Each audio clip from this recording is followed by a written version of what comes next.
That's actually working, I hope. So, Jason, Gary, good evening. Good evening. Good evening. How are we all? Okay, very good. The technology, for once, has started up okay. We'll probably have about 20 crashes and everything else during the show, but so far, so good. And considering it's still downloading a build on one of my devices. That's pretty good. Pretty good. Yeah, so the Surface is up and running. So, yeah, we've got a busy show in prospect for this evening. I think we've got the Microsoft event, which is on Wednesday afternoon, as we record on Tuesday evening, so we can speculate what we're going to see. Yes. We had new builds last week, which were quite problematic for some people, including me, so we can talk about that. We've had a new build tonight, even, phone and PC. Yes, yeah, I kind of wasn't expecting that today. I mean, not that I normally expect them, but yeah, I didn't think it would be tonight. Yeah, and I've got the phone one just finishing off the install, and the PC one is just finishing off. And I want to talk about the next doc reviews that Richard did. So I don't think he's in the chat room at the moment, but he may be joining us shortly. So we'll talk about that as well. So yeah, quite a busy show in prospect. Oh, and I've got a Windows Media Center story as well. What? Yeah. I think we should start with that one. Oh yeah, absolutely. Oh, is that the guide data? Yeah, let's start with that one then. So yes. Microsoft's are making some changes to guide data. Yeah, I saw your article. So they're removing some obsolete channels. Is that correct? Yeah, they're removing some obsolete channels and adding some new channels, or probably just improving the metadata that goes with those channels. Interestingly, though, this time, what Microsoft say is that they've done this in the past, but this is the first time they've actually documented those ahead of time, so that if you do see something strange or your scheduled recording fails, then you perhaps know why. But in the past, we've just had major gaps, haven't we? Like a week's worth of VPG just disappear. Yes, yeah, there's been some real gaps, hasn't there?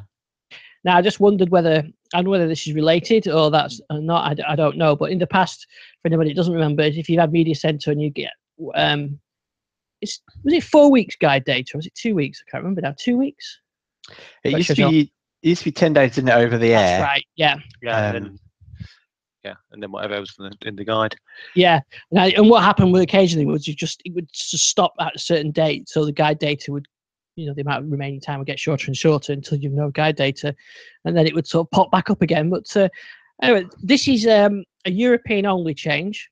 It does affect the United Kingdom. It seems to be all European countries, really. And there's a link out that's in the show notes I'll include to the forum post that Microsoft detailed this. So if you do have any issues with it, I think that's the place to put them, so that they can be found, so they can look at your issues. Yeah, it's I mean, I know we talk about this, and I know Josh apologized that Media Center is going to be a perfectly usable tool until the guide data stops. So it's kind of good to hear that they're still making changes and kind of actively supporting it. Yeah, it is. I mean, when you think I suppose when did the media? So it's 8.1 they stopped supporting. At the end of 8.1 would it have been? Yeah. Yeah. So it has got a bit of time left on it, but like you said, and something that Gary's often said, that at some point that they're going to pull the plug on the EPG. So if you're still using it, then you're doing quite well, really. Yeah. Because I'm sure that's going to come, isn't it? At some point, they're just going to pull that data. Yes. Yeah. But I don't know how long Windows 8.1 mainstream support has got left. It must be a fair while, I think. Yeah, because I think Windows 7 is just about to lose it, is it? Or has it lost it? I can't remember now. I think it's gone, hasn't it, mainstream support, Windows 7? I'm not sure. Actually, they'd have to check. But anyway, good to see that they are still doing it. So we get a Windows Media Center story. Yeah, still going strong. And there are still people using it as well. I've seen a lot of people commenting that they're still using it, and the story got plenty of traffic, so it must it just shows you there's still plenty of users out there. Anyway, hello to Holiday Boy that's in the chat room as well. So I'm going to talk about builds as well, but before we talk about builds, and before we talk about what to expect at this week's Windows 10 event, I just wanted to get Jason to clarify why he's tweeting about iPhone 7 stock shortages. Yes. Yeah. So the just curious, to see if Apple can cash in on the big hole in the market left by the Galaxy Note 7, and the iPhone 7 Plus seems to be in very short supply. I think the Apple Store still shows 3 to 4 weeks for delivery, and most of the carriers it's very difficult to get hold of. John Lewis has got no stock of any iPhone 7 Pluses. I must admit, actually, I didn't check the normal iPhone. But yes, the reason for my curiosity is I've unfortunately decided it's my time to move on from Windows Phone or Windows 10 Mobile. And I think we need to take a moment now to to lament the fact that, because I know we'll talk about your reasons why, but I've got to say you've been a very loyal Windows Phone user and enthusiast right from Pocket PC days almost. Yeah, I mean, I'm trying to think. I mean, I had had an iPac very early on, and then later on moved to when I took a job. I think it was around. I was trying to think back. I think it was about 2008. I think 2008, 2009, and was given a Windows mobile device. It was kind of based on Windows CE, and kind of it was a pretty horrible experience with the little stylus, and then I moved on to the the HTC HD7, I think it was, which I know Jonathan Dickinson even managed to get Windows Mobile, Windows Phone running on, I think, at one point. Yeah, that was a good device. Yeah, it was, and that was what Windows Mobile 6 then, wasn't it? Which kind of had a bit more of a touch-friendly interface. I mean, that was post the iPhone, I guess, even post Android, but it was still, beneath it, kind of Windows CE, a pretty horrible experience. And then I remember the announcements for Windows Phone 7, which just blew me away. I mean, Joe Belfiore, unveiling it and going through all the features, and it really was a new mobile operating system that had been designed from the ground up and approach things from a completely different way. Android, for all its differences, is almost kind of a bit of an iOS copycat in that it still uses grids of icons, and I know later on they introduced the gadgets and widgets and stuff, but Windows Phone or Windows 10 Mobile to this day is still, I think, quite unique in the way it approaches and its user interface. So yes, I've been there a long time. I think let's say 8 years for sake of argument, and it's sad for me to admit that my time has come, really, when I don't want to overstate my impact on the Windows 10 mobile ecosystem, but I think for someone like myself, if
I've decided to jump ship because, I'm not an iOS fan. I'm definitely not an Android fan. I still don't like the iOS interface, but I think, as I tweeted today, I've literally kind of got to that point now where the compromise on my operating system choice is worse than the compromise on an operating system that I don't particularly not a fan of. And it's just, seeing my wife use her iPhone 7, and tap to pay and using Sonos apps, and just, I'm not a big app user. It's not really the main part of my motivation, but I just, when it's the small ecosystem, I know that the Lumia 950 and the potential Surface phone will have a tap to pay support, but unless the supermarkets actually support it fully like they do with Apple Pay or Android Pay, the beauty of Apple Pay is you can exceed the £30 contactless limit because of the biometric validation in it. So as long as the cashier actually supports Apple Pay, and I've checked on the NatWest account, there is no limit. Yeah, which I think is the same on Android with Apple, with Android Pay. I think because it's got a fingerprint reader. And I know, obviously, we've got Windows Hello built into Windows 10 Mobile, but again, unless the supermarket specifically supports what will be, I guess, Microsoft Pay or Windows Pay, I don't know what it will be branded as, but then you'll be stuck with that £30 limit. And also, while I admire the Windows Hello camera, I'm not a big fan of that. I really don't. It's it would be embarrassing enough if the iPhone or an Android phone failed to pay, but standing there trying to get the thing to recognize your facial, I can just imagine that cringe-worthy moment where the thing just, you can't get it and it keeps saying, move the phone closer, move the phone further away. So it's unfortunately time for me to move on.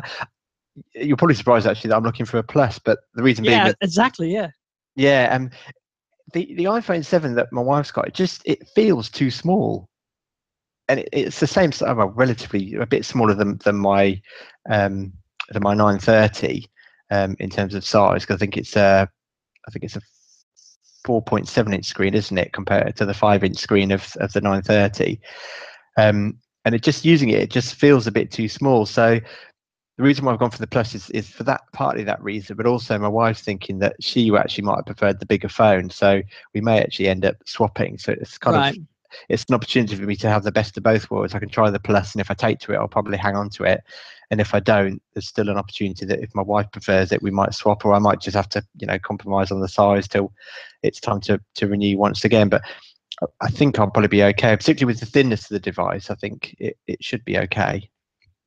Well, my thoughts. I always like the bigger screen, and if I ever have to pick up my wife's iPhone 6, it feels like a tiny little toy phone compared to the Nexus or the 950. Yeah, and I think a lot of that is to do with iOS. I think the UI elements of iOS don't necessarily suit a small screen as such. I know whenever I picked up a previous generation iPhone, like the 4S and the 5S, that had that were really small. I think they were like the 4.3-inch iPhones, weren't they? And they just felt absolutely tiny to me.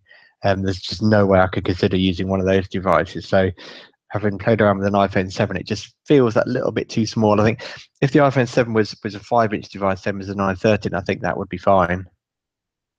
I think Holiday Boys, he said the live stream is struggling with the YouTube stream, but he said, I just heard a iPhone say it isn't Jason. Yeah, unfortunately it's, I mean, probably everyone thinks. I know Josh Pollard's gone down the Android route, and I know you have, Ian, and I don't know, just for me, I've used a few Android devices. I'm just not a fan of Google. I really don't want to give my data away to them, which I know sounds a bit tinfoil hat, and people throw the same accusations at Windows 10 and whatnot, but I just prefer to go the Apple route. Yeah, it's very much down to user preference. I mean, I much prefer the Android, but really, once you get past the OS, if you can get past the row of grids and everything, the grid of icons, it is the apps that you use, like Outlook, the browser. I mean, once you get the Microsoft Outlook app installed, it's a really good mail client, and I don't use the Android one anymore. So for a Windows or Microsoft enthusiast, you can put Groove on there, you can put Outlook on there, OneDrive, Office. You can Skype. You can get all of your applications from Microsoft on there. Plus, then you've got the benefit of the other apps from other providers that you just don't get on Windows. Yeah, and that's kind of the irony, really, because I am a fan of Windows 10 Mobile. I still enjoy using it. I'm going to miss the tile interface, dread it. Even think about it, dread it. But it is the thing that makes it possible for me to make that leap now. Is that one thing that people criticize Microsoft for over and over again at the moment? There is so much of the Microsoft ecosystem available on iOS and on Android that I can now have Excel and Word and OneNote, all those things that I can still be tied to the Microsoft ecosystem and have a phone that, I can download. I mean, the ironic thing is that the phone's being delivered by DPD, and through all their websites, like download our app. So you go click on download app, and the only application there is Android and iOS. So I can't even track my new phone using their application. It's that is it really. There is so much of the Microsoft ecosystem available to me that I can do it. Yeah. Yeah, it makes a lot of sense. I was going to say, so I'm the only one still using a Windows phone, aren't I? Well, I've still got my data sim in the 950. That's good. Well, I still use the 950 as a phone, but I do carry that Honor 8 round with me as well, because that gives me the best of both worlds. It's a small, well, it's not that small, but it's thin phone, so I can pop both of them in the pocket, and I've got the apps, but I've still got all the user interface and stuff I like on the Windows phone. I even use Continuum today. Yeah, and that's the irony, really, that NatWest have updated their app that supports Continuum, and which is absolutely great. But there just aren't enough of those apps around for me. It's like, I get it totally. I mean, I think next phone change is the big decision for me, but and I probably could live on the Android phone now. Yes, I think it's like I say, probably there is so much because that was always the thing. I don't want to get tied into the Apple ecosystem. I wouldn't want to get tied into the Android ecosystem. I'm still a Microsoft person, a big Office 365 user. So that's the thing that's the enabler. Yeah, I think and I think the thing as well. Once you start using the apps on there, you'll realize almost what you've been missing. So some part of the things, well, I don't need all the apps, and then you start to use them, and there might be just you use it occasionally, and like you say, you're tracking a package or something like that. There's just these odd occasions when you do feel the difference, and it's frustrating, really. But you do. And the other thing is some of the apps, they just seem to, they get more frequent updates even when they are available on all platforms. They just on iOS and Android, they just get more frequent updates. But it's sad.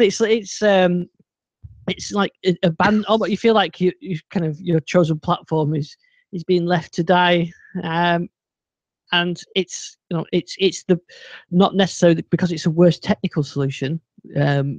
It's just the way it is. It's just the market has spoken. Yeah, I mean, I'm certainly not cutting myself off. It would be nice, to one day maybe look at coming back, but I think unless there's a significant change, I just don't see that as being an option. It may be that things change. It could be that Continuum completely takes off and that builds a market. But I was saying today, I think in some ways we kind of get sucked into thinking of Microsoft as a consumer company because they've got the Xbox brand. The Surface is kind of a consumer in some ways brand, albeit a very premium brand, and even services like Groove and things like that, they're kind of separated from the Microsoft brand. But I think ultimately Microsoft have never been really a consumer company. Enterprise is where they lie, and that's where they're going to focus. That's what the HP X3 is about. Yeah, that's it. But my always worry has been that you forget the consumers, and what happens is that the enterprises, top management don't want, top managers perhaps won't want an HP phone because it doesn't have it doesn't have Sonos on it, and he uses his Sonos at home. It's that kind of issue. I think that's a potential problem. Yes, yeah. So when you're getting this then? Hopefully it should be delivered tomorrow. Right. So tomorrow will be, well, depending on how long it takes you to get set up. But the one thing I learned with the iPhone 7 is you can't set them up without a SIM. So it's not even like I can, set it all up and then switch to it at some point. So it will be an immediate switch. So tomorrow will be my last day.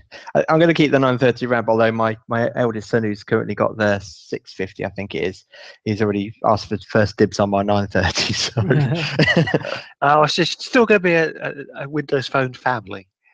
Yes, yeah, my two kids have got. I mean, for the way I see it, I think iPhone's a lovely device, but I see it as they're too expensive to give to kids. I mean, an older device, fine, a hand-me-down, fine, but they'll be sticking on Windows Phone. And actually, also for them, the really big thing for me is the family safety built into Windows 10 Mobile, which is a great consumer product. It works really, really well. I get emails whenever they purchase things on Xbox. I get weekly updates on what apps they've been using and how long they've what websites they've been visiting, which I'm very keen to stress that doesn't rule out educating your children about the perils of the internet, but it just gives you that safeguard that they're following your advice. And I think I mentioned before, my son, well, both my lads have got Lumias, but one for Christmas wants a new phone, and I think that's going to be an Android phone. And one of the reasons why I was glad to get him off an Android phone, because he just installed all sorts of rubbish, and it slowed the phone down. You can't do that on a Lumia, and he's got this Lumia now that I think he's nearly 3 years old, and it's still working. And I suspect if whatever Android phone we get in 2 years' time will be, it won't be the same condition as the Lumias, but that's the way it is. Yes, yeah. I mean that is the one good thing with Android. There is a whole price range of phones to choose from. I mean, I know they've got the iPhone SE, but even that's upwards of £400. It's still an expensive device. Yeah, I think. I think it's an Android phone. It's just Richard says the same thing that I was saying. Once you jump, you realise how bad the app gap is. And Holiday Boy was saying he's still holding on to his Lumia. Yeah, very wise, very wise. Like I say, I'm not completely cutting myself off, but I just think it's unfortunately time to make the move for me. We had an interesting discussion actually with Lee Jones today on Twitter. He was saying about how he kind of hates this app, kind of whack-a-mole app thing, and I certainly think he's got a point. It's many of these things could be moved to simple web applications. But I remember reading one thing, that the web is actually the worst user interface ever designed, because every website is different. Every website has its own navigation system. It's so, and I think there are exceptions to that. Like I say, I don't necessarily want my Sonos app to be reliant on a website that if my internet goes down, I can't listen to local music or control local music. And I think I'll point out sat nav apps as well. I don't think are good candidates, but I can certainly see. I mean, from my perspective, it would be quite nice if actually services service was just a service with APIs, and third parties were always left to write the applications, because that could save Windows 10 Mobile, because there's so many enthusiastic developers out there. Twitter's a good example, but many of the services don't want that, and you can understand that. They want traffic going through their website, through their own application. They can build adverts and everything, but it would be quite nice if you had the service and the applications completely separate. Yeah, I know what you mean. The offline is still an issue, and I think that's perhaps why I don't see the apps. The apps going just web, unless we get better technology with offline web apps. But I'm not sure that's ever going to be the case. Yeah.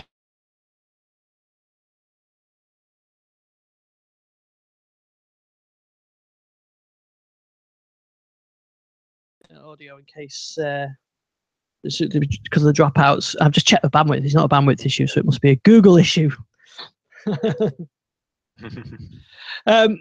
So anyway, let us know how you get on with that, and that probably be a good topic for a post on at some point, to see how you compare the OSs and the what the good and the bad. Yeah, it's something I'm interested. I mean, the other thing that's kind of given me the confidence today is with my wife having the iPhone 7 and with the iPads existing in the house. So it's kind of given me a bit of a taster. So I know, where the shortcomings of iOS are. But yeah, so it will be a sad day tomorrow. I shall be a bit sad. Yeah, definitely. Especially if they announce a new Surface phone at tomorrow's event. I generally gave that a lot of thought, and my feeling of the Surface brand isn't the best at the moment. And also, it's like I say, it's just I can't see the support being there. Yes, there are maybe Sonos will announce that they're having an app, but like I say, it's just that the long-term support, I just don't see it as being there at the moment in terms of tap to pay and stuff like that. Yeah, I know what you mean, Russell. Yes, we'll talk about builds in a sec, but let's talk about tomorrow's event. So by the time most people listen, the event would have happened. But what do you think we're going to see tomorrow at the Microsoft event? Definitely a pumped Panos Panay, apparently. Yeah, I think he's getting very excited. So, I mean, it's been speculated, doesn't it, whether or not there will or won't be Surface devices, but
but because I still don't see how Microsoft need to design an all-in-one, because I think the owners are doing a pretty good job. You've got, I think, was it Sony that had one, but that had a 2-hour battery life.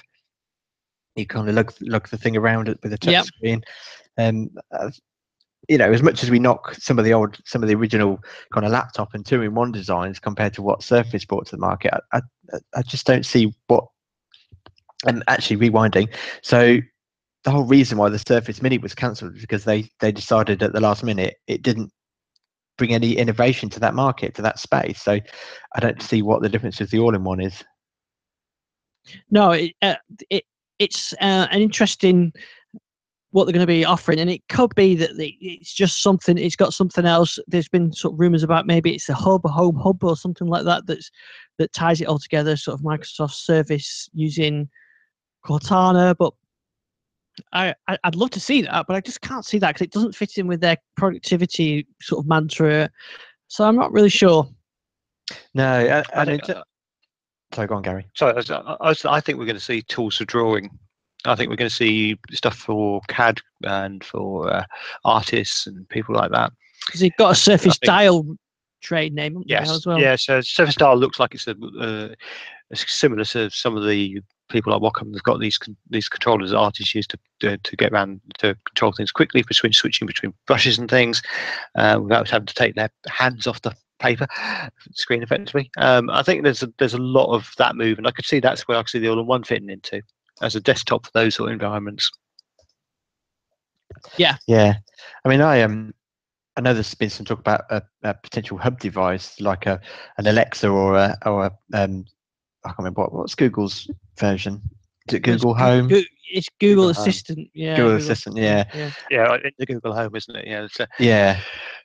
I mean, I just can't see. I can understand why they would launch such a device, but outside of the US, it's just such a horrible experience. It's still so limited and so open to disaster. The example I keep using is, I asked Cortana, "Will it rain today?" And immediately got a web search. Whereas when I said, "Will I need an umbrella today?" I got a proper Cortana response with, "No, it doesn't look like it's going to rain today." It's like, I still have to choose my words so carefully, which is a real shame because for me, Cortana, particularly in the demonstrations, it had multiple interactions. Like you could ask, "Find me 5-star restaurants," then get me directions to the third one. It kind of had that multi-step interaction, which I think hey Google does now, but Siri certainly doesn't. And just they were again, they were actually ahead of the curve for something, but because of the lack of Bing data outside of the US, it's just not a great experience. In fact, even highlighted by, didn't they have a blog post today that you could ask Cortana about, what was it? Get me something inspired, or tell me about something inspiring, or something like that was related to the event tomorrow. But I think if you whatever the keywords are, if you try it on the UK, well, I tried it on my phone, it just gets a big search for it. yeah, exactly. And I think that sort of device just wouldn't work. It's which is a real shame because Cortana's quite good, but I mean, I find it frustrating even just on the Xbox. It's so slow. Like you used to be able to say Xbox volume up and it was almost instant, and now it's like 10 seconds before the volume goes up. Yeah, That's and if this is power in your home, then you're going to want that instant response. But it doesn't seem right. I mean, I'm obviously going to be proven totally wrong by and people listening to it after the event will be shouting and laughing at me. But it doesn't seem to me to some kind of home system to fit in with Microsoft's current way they're positioning things, which is all productivity based. Maybe it would if it was on the Xbox, but I don't know with the PC. But I'm really looking forward to seeing what it is, and I'm hoping that we'll be proved wrong. We'll get some really interesting things, but we know we suspect there's no going to be no phone. There's a chance, I suppose, that we might see revised Surface Pro 4, Surface Book with the new Intel processors, possibly. Yeah, possibly. I mean, there's a lot of the Kirby Lake stuff, isn't there? Yeah, which is fairly easy them to revise, and it would perhaps give another 6 months out of the devices. I mean, it's something that Apple have done in the past quite often. They just do a spec bump on their devices, and it makes sense. But then if they've got new, there's things like that's missing, like Thunderbolt port and things like that. And that won't fix that, because I suspect if they do revise them, it'll just be a change of processor. But then I suppose 6 months time they could launch a new model. Yes. Yeah. I just sort of said in the chat, I really do believe we're going to look back on Cortana as another example of where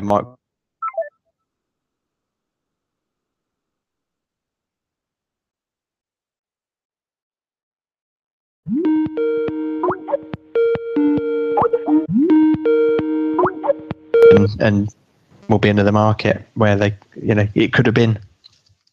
Yeah. Once again. I mean, Cortana could have been, the home central hub of home automation and control, and using the Xbox to turn the lights out, and which I know, potentially with third-party apps you could still do that, but we'll see. Yeah. So, anything else? So, all in one, third party showing some stuff off. Do you think what else do you think we'll see? Certainly won't see any phones. We might see, I guess, like you said, some updated Kirby Lakes. I think the X3, sorry, not the X3, the Spectre, and the is it the X360? I think have already been updated. I don't know if we'll see any major new product launches as such. I think it's really just going to be to highlight what you can do with them. Yeah. And possibly in the like you said, framed within the Redstone 2 kind of timeline. Yeah.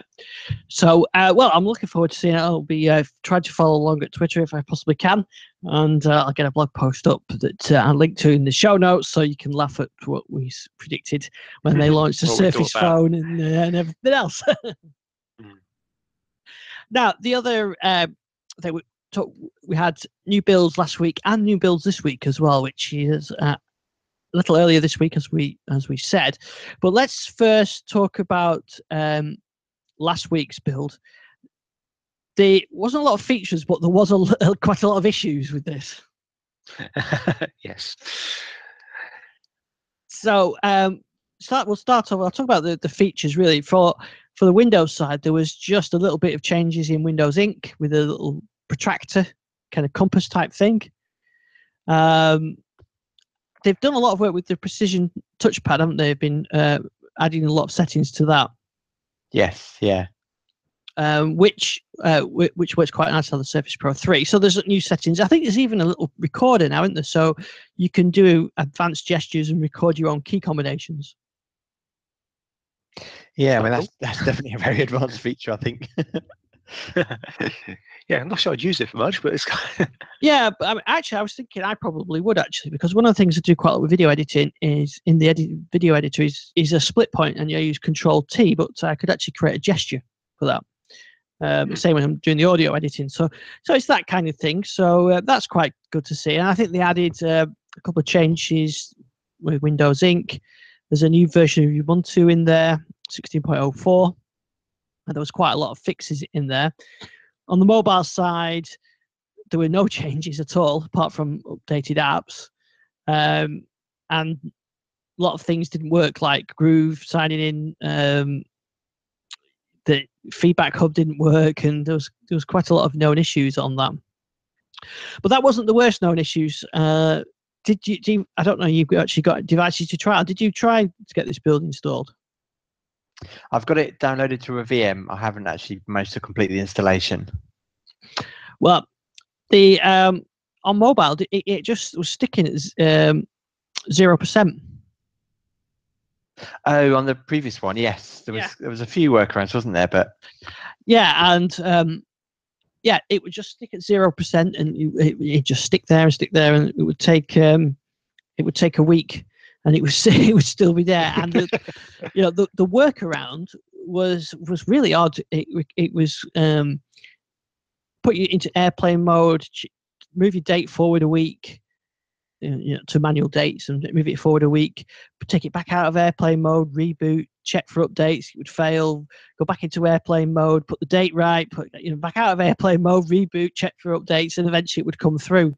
For some people it did work. For mine it wouldn't work at all. It was then come up with a different error message. In the end I just did a reset and restore from backup, and then I managed to get the update down. So it took me like 2 days really to get to get the build down, which was a bit frustrating, and especially when there wasn't really that much changes. But anyway, I did manage to do it. On the PC side of things, of the 3 devices that I've got on, I've got Redstone 2 on there. The Encore 8 and the Link 7 both picked up the build without any problem, but my Surface would not see the build. It just there's no build, no updates available, and I wasn't alone in that. There was probably about 5 or 6 threads on the Microsoft Answers forums, each with multiple posts on, and it just wouldn't see the build. It just didn't see it at all. And I tried fiddling around doing all sorts of stuff. I even rolled back to the previous build, which has worked in the past, and then tried to check for the build, and that still wouldn't pick it up either. And then I think, when did the build come out? Wednesday? I think it was Wednesday evening, wasn't it? Yes. So Friday evening, it just picked up the build and started to download it. So I've no idea what the problem was. So I tried a few things to do it, and others have as well, and it just didn't pick up the build. So anyway, I got all that build installed. I did my hands-on videos, but there's not a huge amount of changes. That a bit lackluster, these builds recently. That was 14951. It's all under the hood stuff. Yeah. So anyway, that was last week's build. So eventually got my hands-on videos done. Like I say, it took a bit of time, and then we had a new build tonight as we recorded, so Tuesday evening, which I think, like you said, Jason, I think it's unusual to have them that early in the week. These are later in the week. Yeah, especially with I think Donna's over in, is it New Zealand or Australia on Ignite? So I wasn't really expecting it at all. So that the one that was so what we got today was where's my build note? 5.5, wasn't it? 14955. Yes. Again, not a huge amount of changes. In fact, on mobile, there aren't any changes. So, Yeah, lots of fixes though, so which is good. And one thing I noticed was it's a few issues that was kind of listed with it. yeah, there's a lot of known issues on this one, on mobile anyway. But on the PC side, there weren't too many. There's thinking antivirus weren't working, and Windows Inc. a couple of issues like that. But there were a lot of fixes with it. But again, not really a huge amount of new features. In fact, I'm trying to think off the top of my head. I just realised I didn't publish my blog post about it. I'm just seeing it in the draft. Yeah, just post it.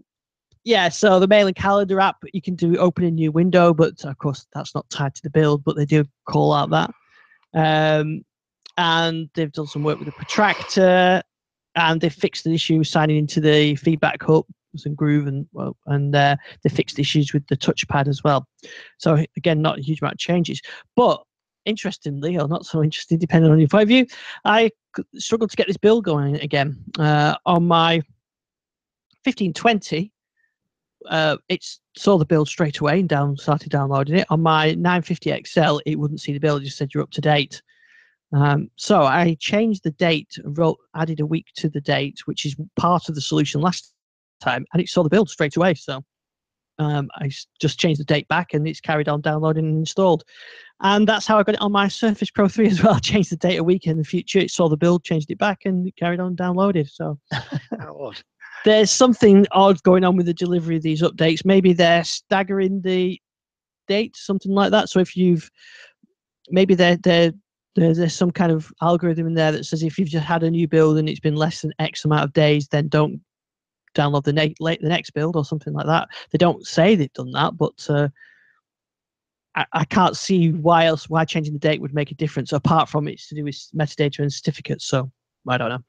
But anyway, so that build's installed, and I've not really had a chance to try it yet, like I said, but I will do my hands-on video in the morning of those, of the PC and the mobile ones, and we'll see if there's anything interesting, but I don't think there is, actually. They're surprisingly dull, these builds. Maybe there's going to be a big announcement of new features tomorrow at the event, and then we'll get a new build on Thursday. Possibly. Yeah. You never know. Yeah, it would just seem odd timing, wasn't it? You know, I think if they've got a build up the sleeve with new features, then they would hold that back. Yeah, actually, because they've announced there's the bug bash, haven't they, which starts on the 8th of November, I think it is, in the post announcing that build. So I would imagine we're going to get at least one more build. They normally actually give us a build, don't they, just before that? So yeah. Because there's been some rumors about this being a March release, haven't they? So they've still got a way to go. It would seem odd to do a bug bash now in terms of trying to stabilise the release, unless they're looking at bringing that forward. Yeah, when did we have the bug bash last time? It was towards the end. I think there was one right almost kind of in the last few weeks. And I think there was another one about a month or so before that. But I mean, really, we're still 4 months away from release. It seems a long way out, because the bug that was fairly close to the end, because that's what destroyed my count on releases. Yeah, I mean, I suppose actually it might be that this is all part of lessons learned from the issues with the anniversary update, where they want to get a big bug bash done now. Kind of make sure this, if you think if they've got milestones, if they might be they've reached a milestone, they want to now stabilize the builds before then adding more features on as we move forward. Yeah, you're possibly right. Yeah, get a stable platform, and then they can move on from there. Yeah, that makes sense. It's just these builds.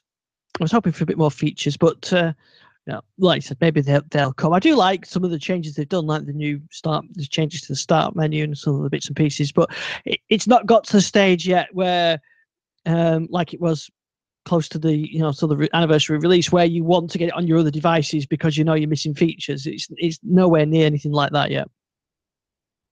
Yeah. So that's for those counting bill 14955. So considering last week's was 51.